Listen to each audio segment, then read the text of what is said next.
Assalamualaikum guys and welcome to my channel SLE Shalatif English Academy. Our today's lecture is about demonstrative adjective. आज हम सीखेंगे कि demonstrative adjective क्या है और demonstrative adjective क्यों इस्तेमाल होता है. Okay, in our previous videos we have learned what is adjective of quality, what is adjective of quantity.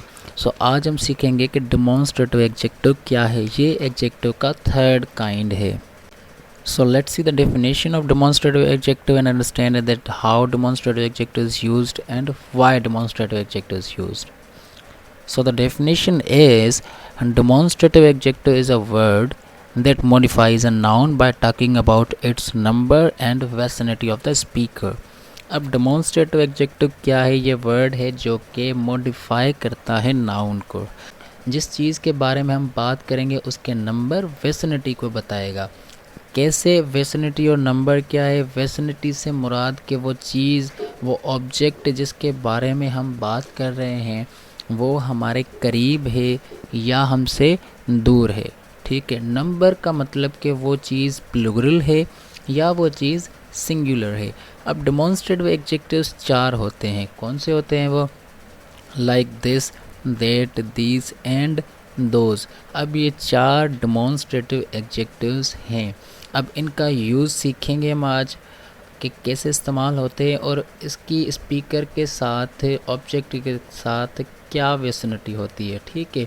So first of all adjectives, demonstrative adjectives होते कौन से हैं, उसके बाद उसके नंबर को जानेंगे और फिर उसकी विसिनिटी को देखते हैं. ठीक है. So the demonstrative adjectives are four as I have told you. This, that, these and those. अब ये डेमोन्स्ट्रेटिव एडजेक्टिव्स हैं. अब दिस का नंबर देखते हैं पहले कि दिस क्या है, सिंगुलर है या प्लूरल है. ओके जी, सिंगुलर है. ठीक है. दिस सिंगुलर है. इसकी विसिनिटी देखते हैं कि स्पीकर के साथ इसकी विसिनिटी क्या है.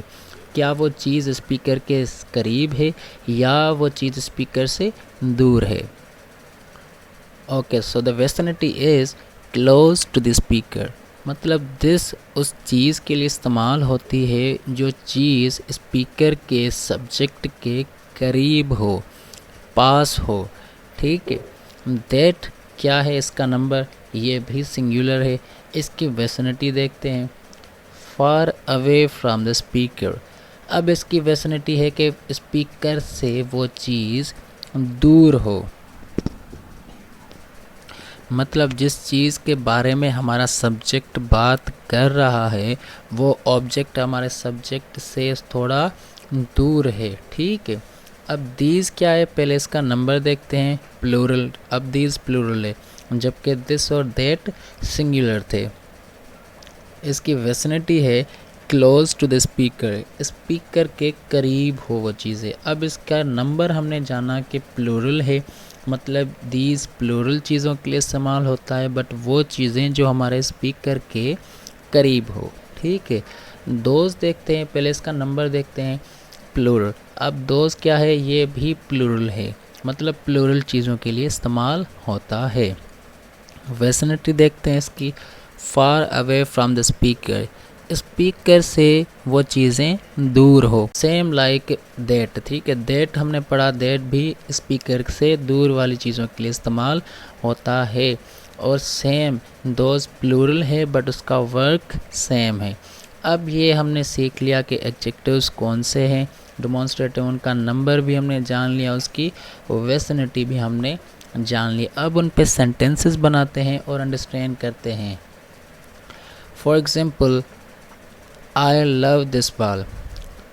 मैंने बहुत ही सिंपल सेंटेंसेस बनाए हैं इस पे आपकी बेटर अंडरस्टैंडिंग के लिए, ताकि आपको अच्छी तरह से अंडरस्टैंड हो जाए कि डेमोन्स्ट्रेटिव एडजेक्टिव्स इस्तेमाल होते कैसे हैं और इन फ्यूचर आपको कोई कन्फ्यूजन ना हो इन्हें यूज़ करने में. सो आई लव दिस बॉल. अब विसिनिटीज़ की हमने पढ़ी कि वो चीज़ स्पीकर के क्लोज हो, करीब हो. तो आई लव दिस बॉल. अब ये बॉल हमारे सब्जेक्ट के हाथ में भी हो सकती है, उसके बिल्कुल करीब है और वो उसके बारे में कह रहा है कि आई लव दिस बॉल. ठीक है. अब यही सेंटेंस हमने दैट पे बनाना है. मैंने यहाँ पे आई लव दैट बॉल, ठीक है, सिर्फ दिस की जगह पे दैट को रिप्लेस किया है मैंने। सो आई लव दैट बॉल, इसका क्या मतलब हुआ, अब वो बॉल के बारे में ही बात कर रहा है, बट वो बॉल जो है वो हमारे पास नहीं है, हमारे स्पीकर के पास नहीं है, उससे थोड़ा दूर है। हम ये भी इमेजाइन कर सकते हैं कि वो इस बॉल के बारे में बात कर रहा है, और जिस बॉल के बारे में वो बात कर रहा है वो बॉल दुकान पे भी हो सकती है, किसी के हाथ में भी हो सकती है, और उस चीज़ को ये पॉइंट आउट कर रहा है कि वो बॉल, ठीक है। इसी तरह ये दैट इस्तेमाल होता है। अब दीज कैसे इस्तेमाल होता है, दीज ट्रीज़ आर ब्यूटीफुल, वो पौधे बहुत खूबसूरत हैं, वो पेड़ खूबसूरत हैं, ठीक है। अब वो पौधे बिल्कुल करीब हैं स्पीकर के, हम उन पौधों के बिल्कुल करीब खड़े हैं और बता रहे हैं कि दीज ट्रीज़ आर ब्यूटीफुल। अब सेम सेंटेंस मैंने दोज पे बनाया है, for example those trees are beautiful. अब दीज की जगह मैंने दोज को रिप्लेस किया है, सेंटेंस सेम है। अब इसकी मीनिंग क्या होगी कि वो पौधे, वो पेड़, मतलब वो पेड़ जो हैं वो हमारे स्पीकर से दूर हैं। दीज हमने इस्तेमाल किया था तब वो स्पीकर के करीब थे, अब उससे थोड़ा दूर है।